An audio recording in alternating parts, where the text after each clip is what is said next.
देशों में देश हरियाणा, जहाँ दूध दही का खाना। हमारी हर सुबह दूध और दूध के बाय प्रोडक्ट से स्टार्ट होती है। मैंने ये फार्म 2016 में शुरू किया। डे 1 से ये प्रॉफिटेबल बिजनेस है।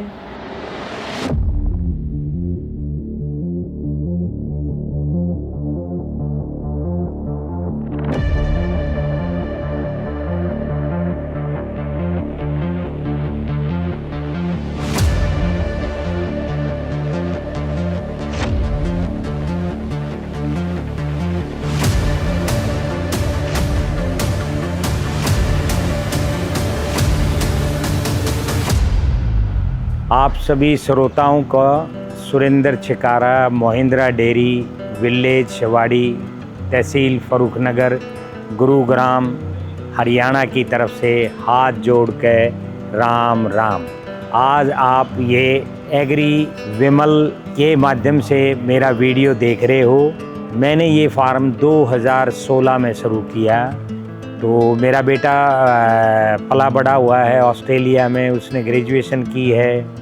तो वहाँ पे भी जैसे डेयरी फार्म देखते थे तो उसने सोचा मैं डेयरी फार्म शुरू करूँ यहाँ पे। तो मैं कहा यहाँ करने की बजाय तू क्यों ना इंडिया ही करें। हम अपने होम टाउन वापस आए। 2017 में मैं आ गया था, 2014 में मेरा बेटा आ गया था। आके फिर उसने एक्सप्लोर किया यहाँ पे, पूना गया और 2-4 डेयरी फार्म इधर उधर गए। ऑनलाइन भी इंफॉर्मेशन गैदर की, क्या टेक्नोलॉजी आज की तारीख में डेयरी फार्म में यूज़ हो रही है और कैसे लोग रख रखाव कर रहे हैं पशु का और किस हिसाब से है। तो वो सब उसने खुद अपना एक्सपीरियंस लिया, इधर उधर जाके डेयरी फार्म पे वो रहा, ट्रेनिंग भी ली उसने। और फिर 2016 में हमने अपनी यहाँ पे कंस्ट्रक्शन शुरू की।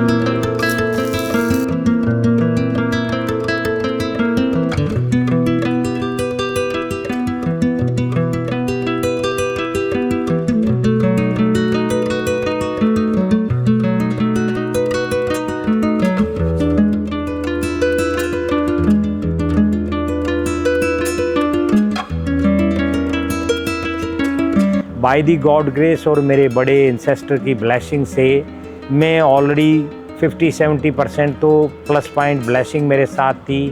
मेरे फादर की ये ज़मीन थी, हमारी फैमिली की करीब 100 एकड़ ज़मीन है जिसमें मैंने ये डेयरी फार्म शुरू किया है। तो सबसे बड़ा प्लस पॉइंट क्या है, यहाँ पे ये सैंडी सॉइल है और सैंडी सॉइल जो है पशुपालन के लिए सबसे दी बेस्ट है। तो वो मेरे को सबसे बड़ा क्रेडिट मिला। दूसरा, मेरे बुज़ुर्गों की ब्लेसिंग मेरे को मिली कि मेरे को फ्री में ज़मीन मिली जो सिर्फ मेरे को ऊपर मेहनत करनी थी। बहुत से लोग आज इंफ्रास्ट्रक्चर जुटाने में ही पैसा खर्च कर लेते हैं।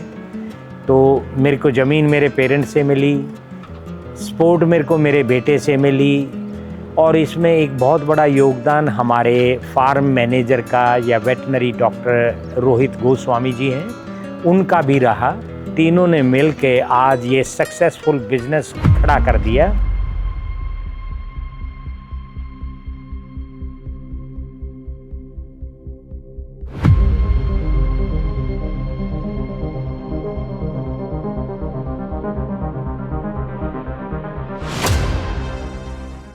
मेरा नाम डॉक्टर रोहित गोस्वामी है और न्यूट्रिशन में स्पेशलाइजेशन है और हमने पिछले 8 साल में अपने फार्म पे बहुत सारी अचीवमेंट की है। हमने एम्ब्रियो ट्रांसप्लांट भी कराए हैं। एआई के ज़रिए हमने रूमिनेशन टैग्स इंस्टॉल करके पूरा एनिमल का डेटा, पूरे दिन की एक्टिविटी, ये सारी कलेक्शन हमने की है। फीड इनटेक कितना है एनिमल का, रूमिनेशन साइकिल क्या था, तो ये सारी चीज़ें हमने अपने पूरे 8 साल के करियर में हमने फार्म पे की है। इसके साथ साथ हमने बहुत अच्छा ब्रीड पे काम किया है। हर कोई नौकरी करना नहीं चाहता। जितने भी यूथ अभी आए हैं, मेरा उनसे यही एक निवेदन है कि जब भी फार्म शुरू करे तो थोड़ी सी अपनी कैलकुलेशन कर ले, फंड्स को लेके, ब्रीड को लेके, न्यूट्रिशन को लेके। अगर हम सारी चीज़ें मैनेज करके चलेंगे, हमारे पास सारी चीज़ें अच्छी होंगी, तो हम कभी भी फार्म एक स्टेज में आने के बाद बंद नहीं करेंगे। हम बोल सकते हैं कि हमने अपने लाइफ में सक्सेसफुल फार्म रन किया है। दूध की मेरे को वो कीमत नहीं मिल पाती जो मेरा क्वालिटी मिल्क है, जिस क्वालिटी से मैं उसको प्रोड्यूस करता हूँ। तो मैंने बीच में फिर डाइवर्ट करके अपने आप को मैंने नस्ल सुधार पे भी काम किया। आज मेरा अपना दूध है, मैं पॉस्चराइज़ करके बोतल पैकिंग और पाउच पैकिंग दोनों तरह की फैसिलिटीज़ मेरे यहाँ अपनी है। मैं पॉस्चराइज़ करके दूध मैं अपना देता हूँ। 50% मैं दूध मेरे फ्रेंचाइजी को दे देता हूँ और 50% दूध मैं अपना बेचता हूँ। साथ में मैंने बाय प्रोडक्ट घी बना रखा है। पनीर दही वगैरह मैंने इसलिए नहीं बनाया कि मेरे को उसकी राइट कीमत नहीं मिल सकती। डे वन से ये प्रॉफिटेबल बिजनेस है, बशर्ते कि आप मेहनत से करो, लगन से करो और अपना टाइम दो। मेरा घर है यहाँ पे, 24 घंटे फार्म पे होता हूँ। दिन में गया शाम को आ गया, 2 दिन गया चौथे दिन आ गया। मेरे पास बड़ी स्ट्रॉन्ग टीम है, वेटरनरी डॉक्टर 24 आवर मेरी साइट पे है। तो मेरे को तो डे वन से इसमें कोई दिक्कत नहीं हुई। यस, मेहनत का ये काम है। कोई ये सोचे कि भाई एसी में बैठ के गाड़ियों में घूम के मैं ये बिज़नेस कर लूँगा, no, you should have to be come to the ground. आपको ग्राउंड में आना पड़ेगा, जहाँ पे दूध निकलता है उस जगह आना पड़ेगा, पशु पे हाथ फेरना पड़ेगा, पशु के साथ प्यार करना पड़ेगा। They can treat like you as a family. अगर आप ऐसे इतना 1 to 1 इमोशनल होकर ये बिज़नेस करोगे, मैं गारंटी देता हूँ आप कभी फेल नहीं हो सकते। और लोग सोचते हैं कि डेयरी कर लिया, डेयरी में 50% अगर आपके मिल्किंग एनिमल हैं तो यू आर लकी, नहीं तो 50% से बिलो आपका मिल्किंग का होता। लोग सोचते हैं कि 100 के 100 पशु हैं तो 100 के 100 देते होंगे, नहीं। उसमें छोटे काफ भी हैं, हीफर भी हैं, प्रेग्नेंट भी हैं, मिल्किंग भी हैं और ड्राई एनिमल भी हैं। तो 50% के करीब आपको यील्ड मिलती है। और जितना इन हाउस आप प्रोड्यूस कर सकते वो आपकी सेविंग है, क्योंककि लाइफ अब कॉमर्शियल होगी तो मैं इन हाउस नहीं कर पाता। तो मैं सब कुछ बाज़ार से परचेज़ करता हूँ। मैं 365 दिन साइलेज मेरे पशु को खिलाता हूँ, जिससे दूध एक टेस्ट का दूध आपको मिलेगा, कोई स्मेल नहीं मिलेगी उसमें।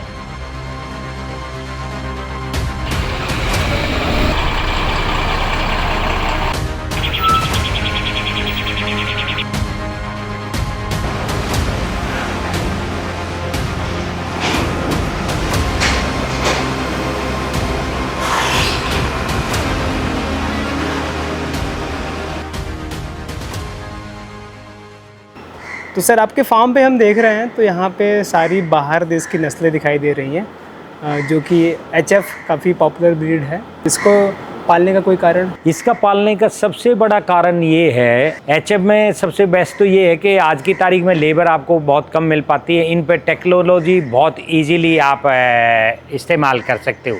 मैं सारा रूमिनेशन टैग यूज़ करता हूँ गाय के लिए। पार्लर में जो है मिल्किंग करने के लिए बहुत इजी है इनके साथ अपना। ये 100% HF भी नहीं है, 60-70% HF है और 30-40% जो है ये मिक्स ब्रीड भी है। और आपने बताया सर कि आप अपने मिल्क को जो कोऑपरेटिव हैं बड़े बड़े वहाँ पे नहीं देना चाहते। कोऑपरेटिव में जिस प्राइस पे जो कोऑपरेटिव परचेज करता है, हाँ। उससे ऊपर तो मेरी प्रोडक्शन कॉस्ट है। अच्छा। तो मैं कैसे दे पाऊंगा उनको, क्योंकि जो मैं फीड खिलाता हूँ, आप ये देखो जो फीड मैं खिला रहा हूँ, इस फीड ये आम किसान थोड़ी खिला सकता है। आम किसान तो खेत का घास और वो ला के डाल दिया, उसका कोई कॉस्ट नहीं है। जब आप प्रोफेशनल आप काम करेंगे तो उसमें ये आपकी कॉस्ट ऐड होगी, जो कि शुरुआत में आदमी सोचता है कि यार डेयरी फार्म कर लूँ, पर डेयरी फार्म करने वाले को पहले ये नहीं पता मेरे एक्सपेंस क्या क्या है। अच्छा। आपको एक लिस्ट बनानी चाहिए, मेरे एक्सपेंस क्या क्या है। इसको चलाने के लिए कितना आपका खर्चा जाता था महीने का? मेरा करीब 3 लाख रुपए से ऊपर का मेरा बिजली का बिल आता है पर मंथ, जो कि किसान अपने एक्सपेंस में इसको ऐड नहीं करता। अच्छा। उसके बाद मेरे पास लेबर है, हाँ। इक्विपमेंट में यूज़ करता हूँ, ट्रैक्टर है चलाने के लिए, डीजल है, मेंटेनेंस है। काफ़ी एग्जैक्ट फिगर तो मैं नहीं बता पाऊँगा अभी, क्योंकि मेरे को इतनी हैंडी नहीं है। मेरा बेटा अकाउंट्स वगैरह सब देखता है। अच्छा। हाँ, और वो पर्सन टू पर्सन भी डिपेंड करता है। भाई जैसे मैं सारा मैनेज करता हूँ, हाँ। तो मेरी कॉस्ट ज़्यादा है। अगर आप खुद इन्वॉल्व हो के घर के 4 आदमी अगर आप काम कर रहे हो तो वो आपकी लेबर एक्सपेंस कम हो जाएंगे। दूसरा, अब मैंने खाली डेयरी फार्म मैंने किया है, मैंने जो इक्विपमेंट ले रखे हैं उनकी लीजिंग और जो सारी चीज़ें हैं, हाँ। तो वो मेरा बिजनेस के लिए। किसान का अपना ट्रैक्टर है, वो खेत में भी काम कर लेता है और आके इसमें भी काम कर लेता है, तो उसके वो एडिशनल एक्सपेंसेस नहीं है। तो स्मॉल स्केल पे तो आप ये चीज़ें अफोर्ड कर सकते हो, पर लार्ज स्केल पे जो प्रोफेशनली आप करोगे तो आपको ये सब चीज़ें ऐड करनी पड़ेंगी, और ये ऐड नहीं करते किसी प्रोफेशनल कंसल्टेंट से हम डिस्कस करके ये नई बिजनेस को इनिशिएट करते, तो इसलिए लोग लॉसेस फेस करते हैं। अगर पहले आपको पता हो सारी चीज़ कि भाई मेरे ये एक्सपेंस है और इसको ये मेरा बैकअप और चेक एंड बैलेंस है, अगर उस हिसाब से अगर आप पूरा इसका बिजनेस प्लान बना के अगर आप करो तो डे वन से कोई नुकसान नहीं।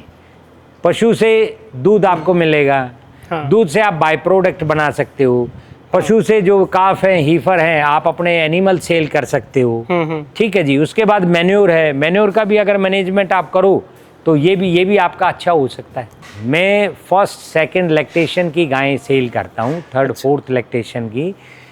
हीफर और काफ रेयरली ही मैं करता हूँ, क्योंकि मेरे पास पेडिग्री है। अब इसके फादर कौन थे, कौन कहाँ से था, मेरे पास, क्योंकि आप 8 साल मेरे को बिजनेस करते होगे तो मेरे पास मेरी अपनी पेडिग्री है, ये मेरा अपना हीफर है।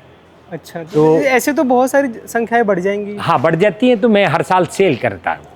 अच्छा। अब मैं जो मिल्किंग काउज हो जाती हैं वो मैं सेल कर देता हूँ, हीफर और काफ मैं नहीं देता, क्योंकि मेरी अपनी ब्रीड है।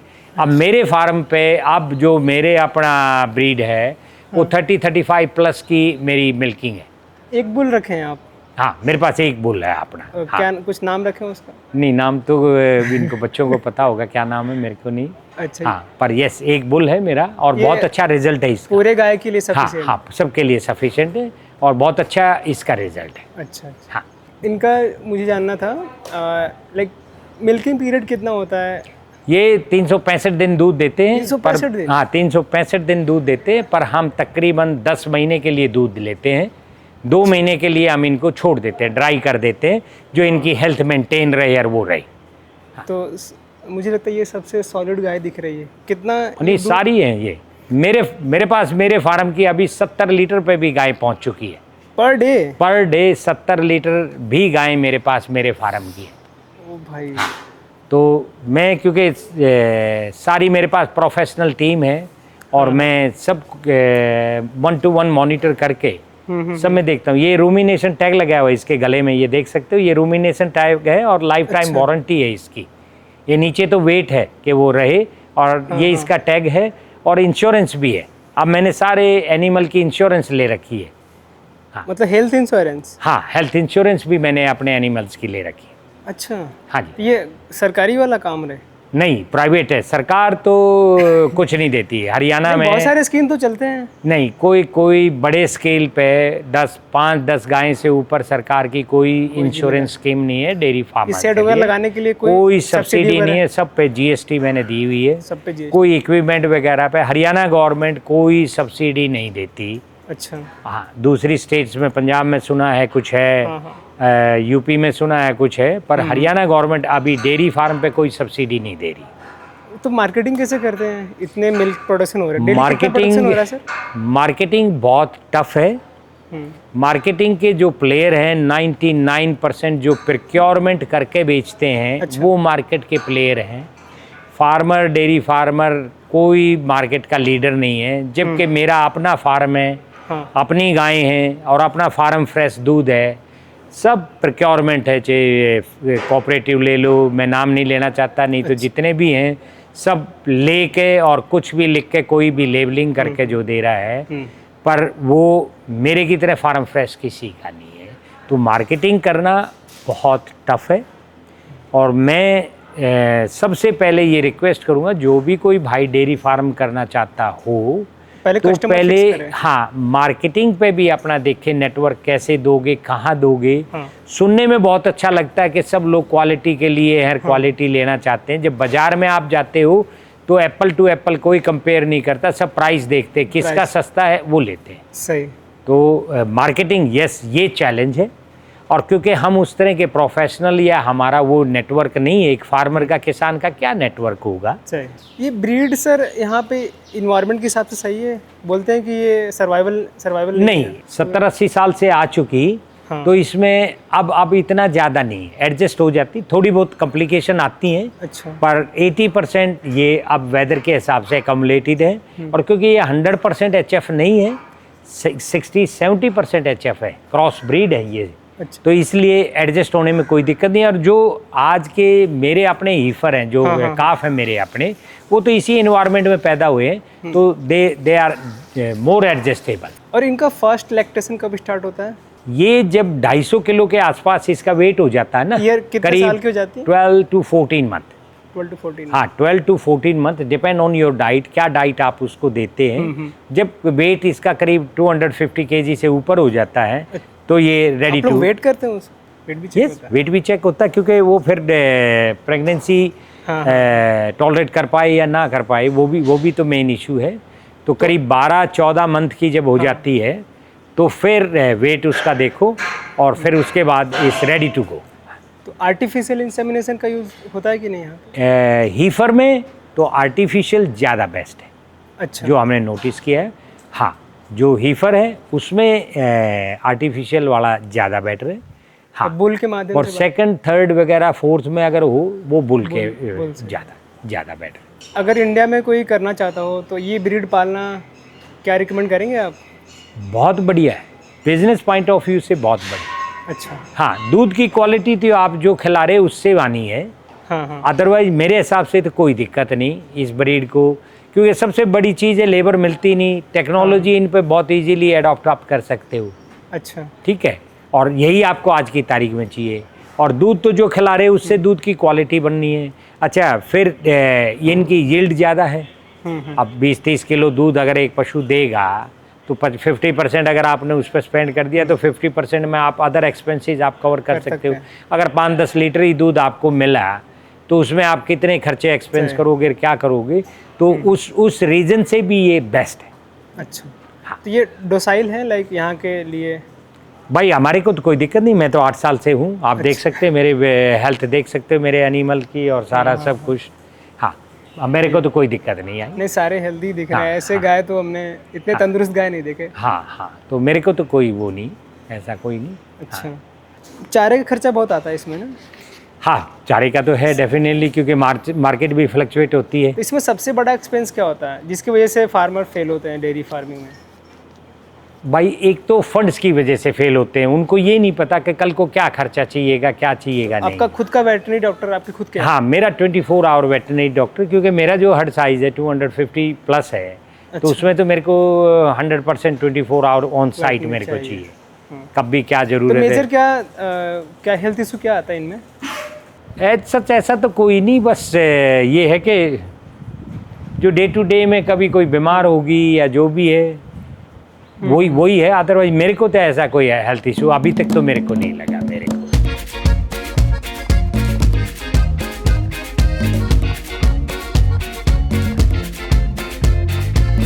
मेरे हिसाब से अगर आप डेयरी फार्म करते हो, बड़े स्केल पे आप कर लो, 2-4-5 भाई मिल के आप कर लो, टेक्नोलॉजी का इन्वॉल्वमेंट उसमें रखना, तो आपको कोई नुकसान नहीं है। मैंने जो मेरा पैसा लगाया था वो 3 साल में रिकवर कर लिया, आप देख सकते हो। उसके लिए आपको मैं फिर बता देता हूँ कि आपको फार्म पर रहना पड़ेगा। अगर बिजनेस को ऑफिस में बैठ के चलाया तो आप नहीं चलाओगे। खेती खसम सेती, ये हमारे बुज़ुर्गों ने बताया था, और ये खेती से ही रिलेटेड है, किसानी से रिलेटेड बिजनेस है ये। ऐसे ही अपने डेयरी फार्म में जब आओगे, आपके पशु से भी इतनी ही अटैचमेंट आपकी हो जाती है। वो आपको देखती हैं, फलाने वाली गाय आपके पास आएगी, दूसरी आएगी, तो ये सारी चीज़ें हैं।